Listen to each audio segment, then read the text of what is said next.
Welcome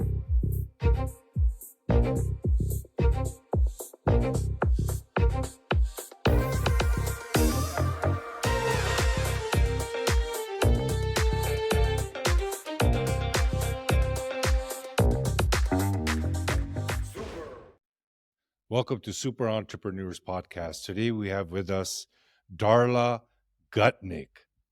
And Darja Gutnick is a psychologist gone rogue who quit her PhD journey and ended up founding Bunch, Bunch, which helps people become better leaders in 2 minutes a day. That is amazing. Can you tell us more about this 2 minutes a day? Yeah, totally.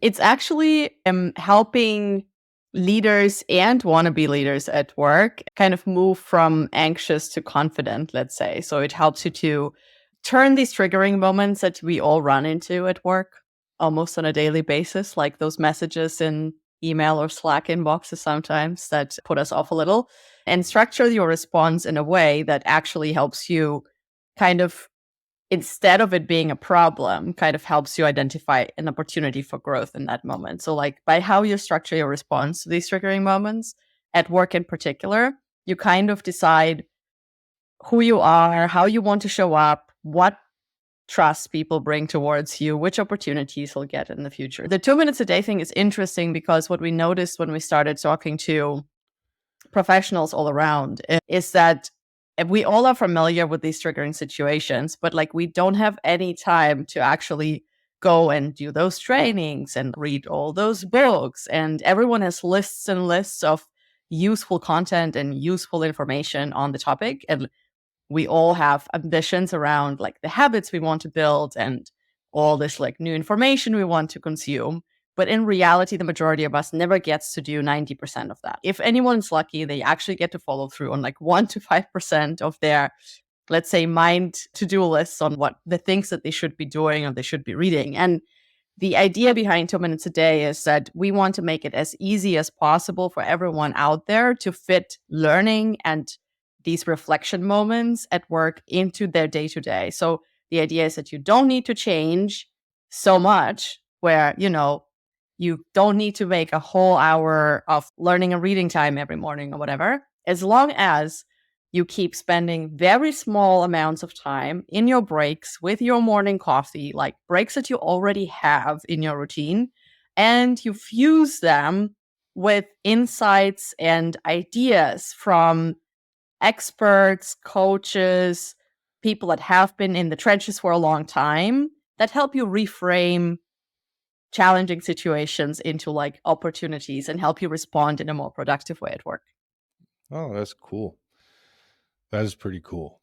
I like this. I like this topic. I like what you're doing because without this type of information, without this type of innovations, people will continue to struggle. And, that was a really good point that you mentioned that some people might just not have the time to do certain things. And everyone has 2 minutes a day to get this going, right?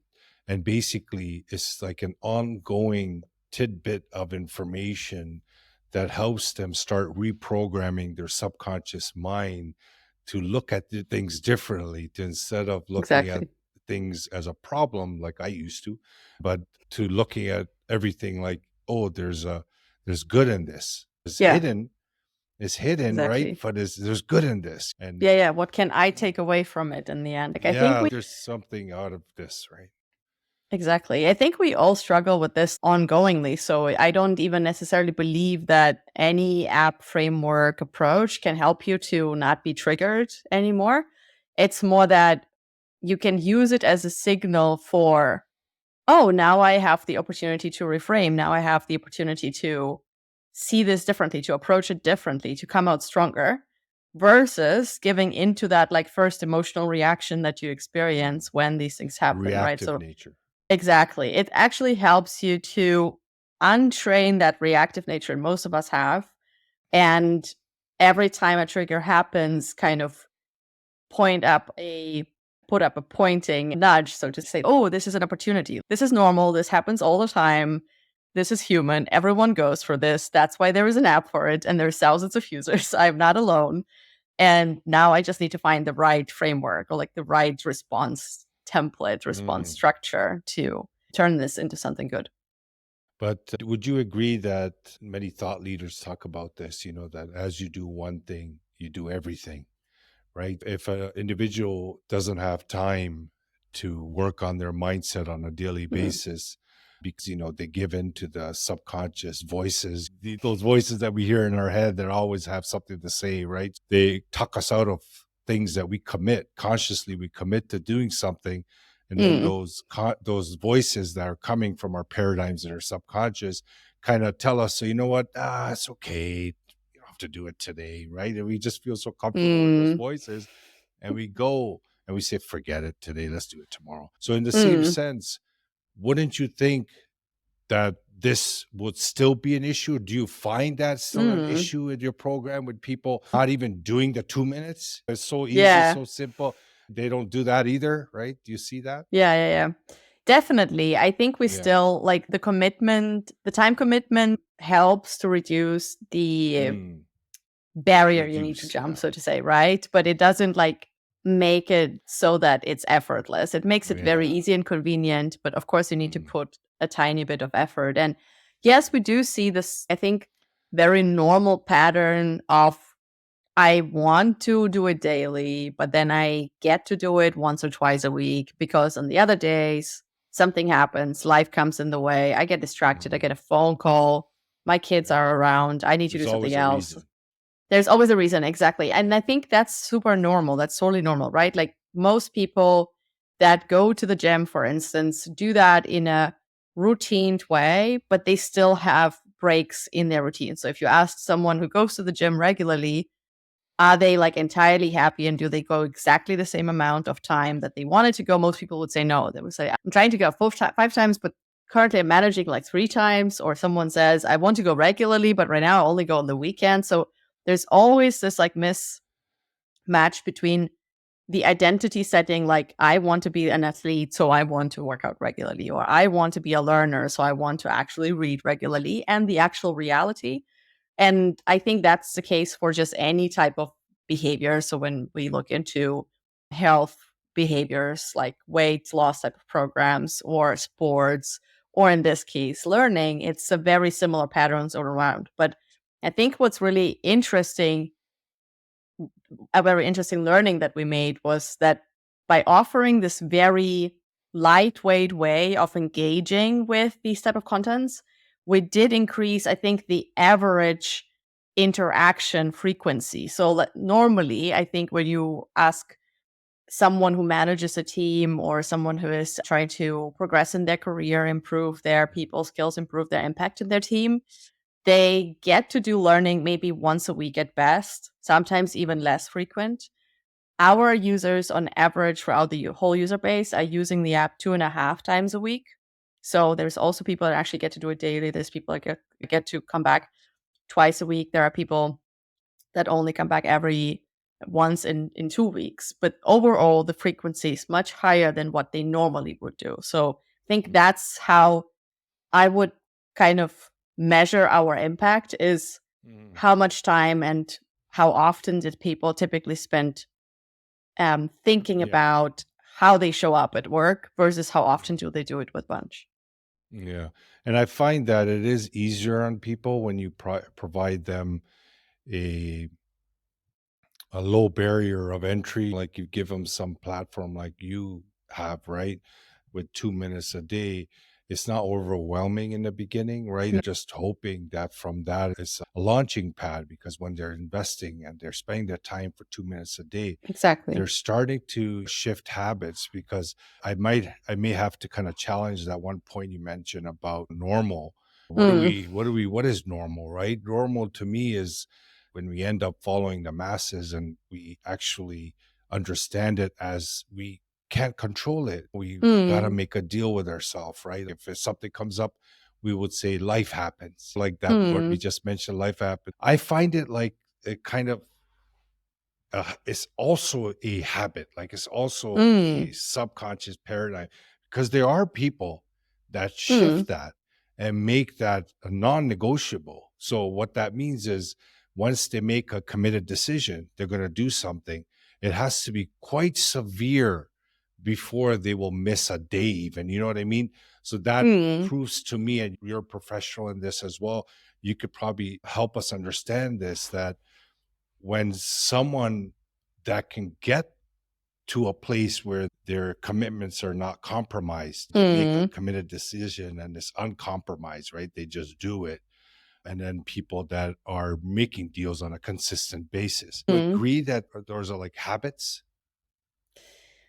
I'm not sure, to be honest, because I think there is more complexity to the decision when you actually decide to live up to a commitment you made to yourself Hmm. versus a commitment Hmm. that you made to someone else. What I meant with life happens, or what I think at least I have in the back of my mind when I think about it, most people don't compromise these commitments only because they're like, oh, it's cold outside and I don't want to go for a run, or I'm lazy today, or I don't feel good.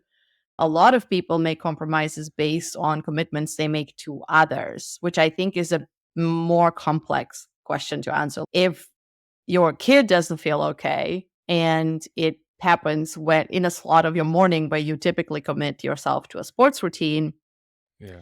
what gives? Is it that you start work later? Is it that the kid should like figure himself or herself or Manage themselves out? Or activities.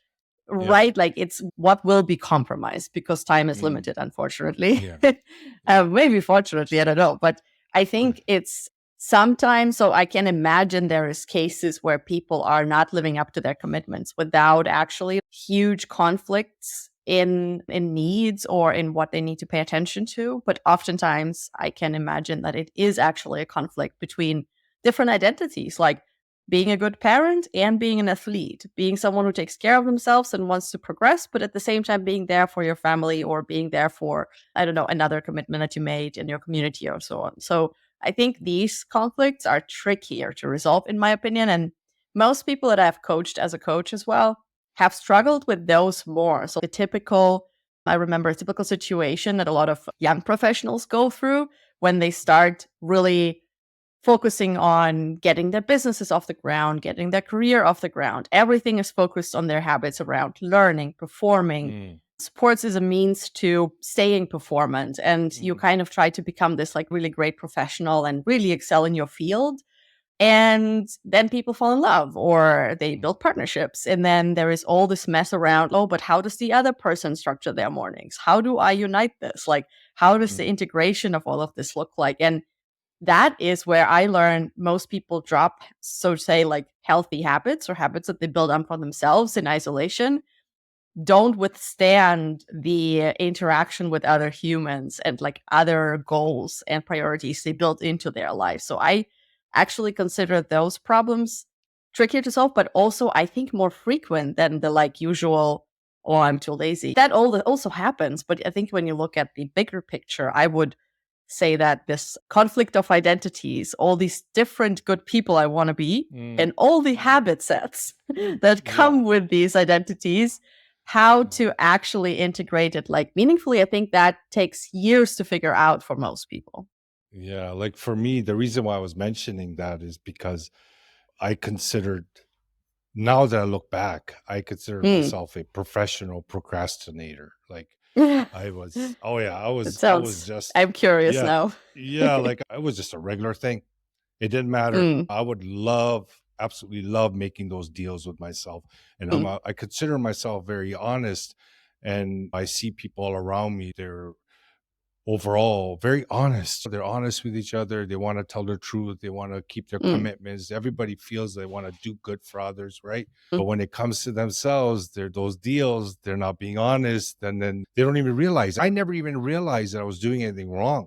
Like mm. I always say, I'm keeping my word with others. I'm keeping my, you know what I mean? I'm doing good. This is what my parents taught me. I'm doing well. But Yeah. when it came to myself, it was not a problem to go back on my word.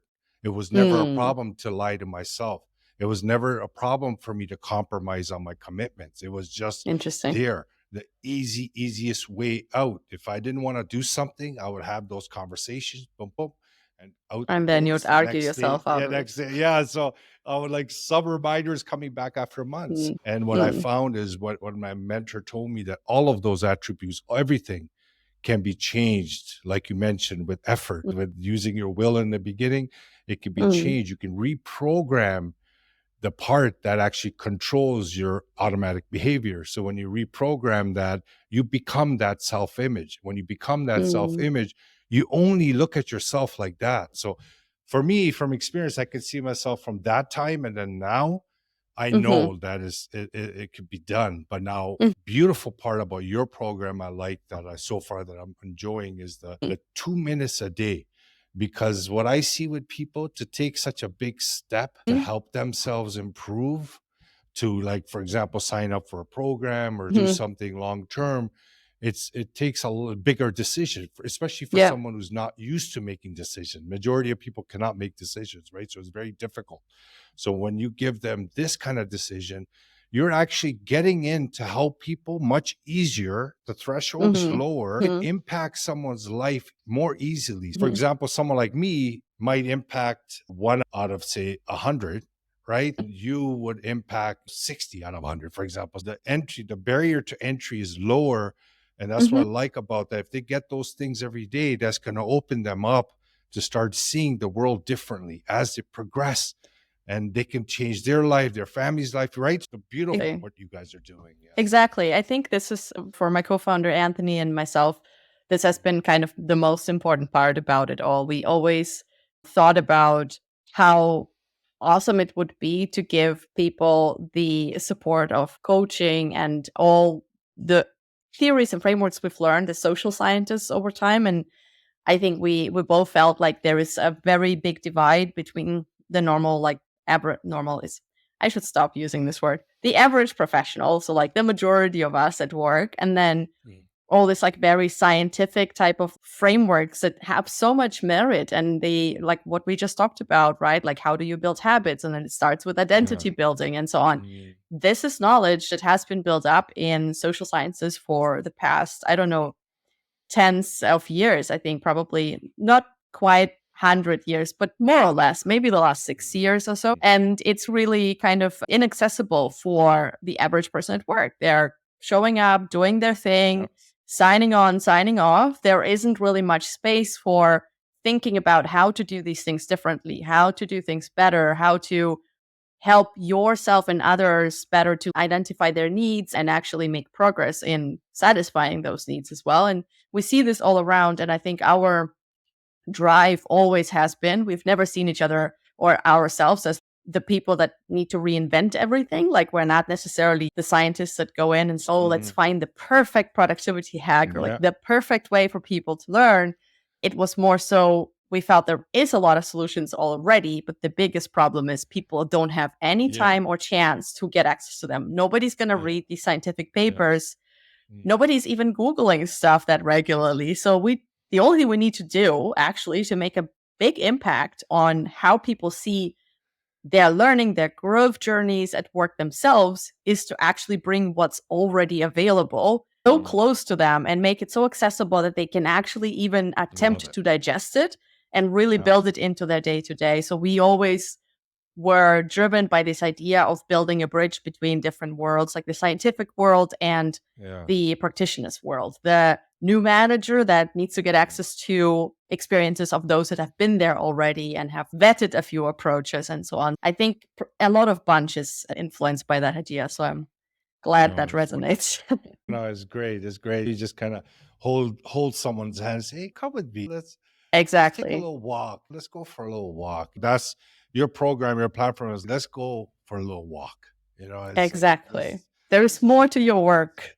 Yeah. Yeah, like, do Yeah. what you're Yeah. doing. Just give me a couple of minutes. Just check it out and see how it helps you, right? And they start seeing results. There's no Yep. way, there's no way that someone's working on their internal world that can't get results. Like True. it's the engine behind your life. And the unfortunate part is that it's really unfortunate is that everybody's trying to find the solutions out here and trying to get what they can do to make themselves better. But really, if they focus on that self in the mirror, using platforms like yourself, getting that tidbit information, opening up to it, increasing your awareness slowly. Before you know it, you get so into it because you fall in love with it, because you start seeing the changes in you and then people around you. That is powerful. And I want to commend you for creating such a platform, such a program. I wanted to ask you, what do you feel that your innermost superpower is that got you to this point in life? Interesting. I think I don't know whether it's a superpower, but I think my experience in life has been kind of leading up to it a little. So I think there's a lot of what we call like the underdog motive in what we do. I think also as a team, we're pretty much a collection of individuals that strive to do big things and want to make a big impact, but at the same time didn't necessarily come from backgrounds where you would kind of be set up for seeing yourself as somebody who's going to make a huge difference. I mean, my parents always kind of gave me a set of values that I really cherish and I built upon. But I do think that in our family in particular, there was always this like idea or feeling like stay on the ground, be very like down to earth. And my mom is an entrepreneur. However, her business is very much a down to earth business. So she has a restaurant and she's also in real estate and everything is tangible. Everything, the assets like are there. You can understand why people buy things and what they pay for. While I think going into this like digital world, I always try to see how can I make that what we know is good in like the one-on-one relationship between people into something that can be really accessed by hundreds, thousands, and millions of people. So I think my theme would be that I try to just reach more people and give people access, I think. And I think it is inspired by the fact that I was born in the Soviet Union still actually in the last couple of years, like where we didn't have much at that point. Yeah. Nobody was anyone. Like it was kind of back to square zero or one or whatever. And we moved to Germany and I grew up in Germany, which is also a very down to earth kind of place. And I just felt the difference between those people that really drastically changed the world for the better and those that don't is nothing else than their belief and their commitment to doing so. I really believe that. I think there is talents and there is merit to predispositions and stuff. Like some people are better at dancing, other people are better in singing, other people are better in math when they come to world and start school. But everyone can get to a point where they can use their skills to Mhm. make a difference. I really deeply believe that. It's a matter of time and really commitment. So I think the inspiration for dedicating our lives to that for both Anthony and myself came from inspiring that perception in as many people as possible because we believe that if many people believe they can make a difference and they try to find something that they can commit themselves to and they intentionally target their efforts continuously over longer periods of time towards one particular purpose, one particular mission, we can see much, much more empowerment overall in the world. And we will also see how we as humanity solve more problems faster. So I think that feeling of connecting people to their purpose, not letting themselves being held back by where they came from, because everyone can make a difference, and that it really depends on how they show up on a daily basis and what they Yeah. do for it. I think those were the three kind of points Perfect. that drove us to Thank that. you. Thank you, Darja. That was well said. The great information.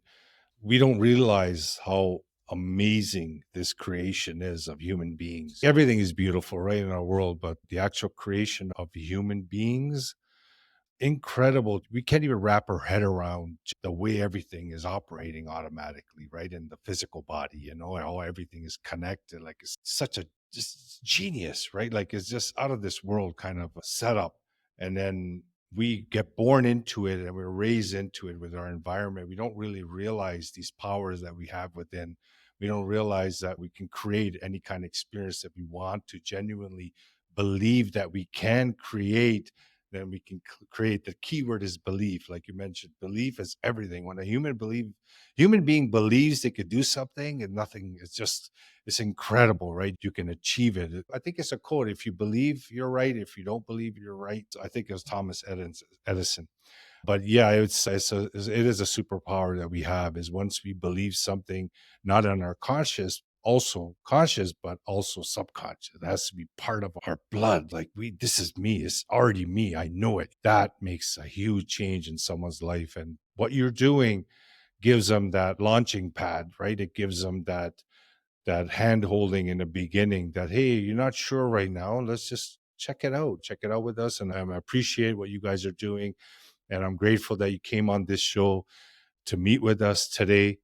Definitely enjoy interviewing people that are involved with anything related to the mind. And that's great what you're doing. I hope to see you guys grow and make this into something much bigger than it currently is, because I can see how it can change people's lives. Audience, thank you again for joining us today for another episode. Darja's Bunch information will be in the show notes. Get in touch with them, check out their site.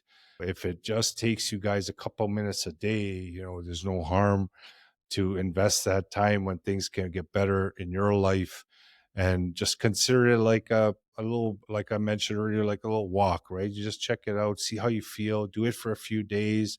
I always recommend doing something for 30 days to really understand if you like it or how it feels to you. And you'll be surprised what happens in 30 days. So if it's good for you, do it for 30 days. If it's not good for you, if it's a bad habit, then don't do it for 30 days. But yeah, definitely this is something you want to check out. And Darja, thank you again for taking the time to come on our show today.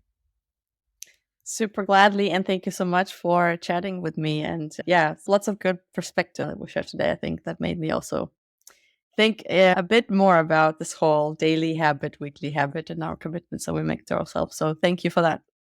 My pleasure. Thank you so much. Bye, everyone.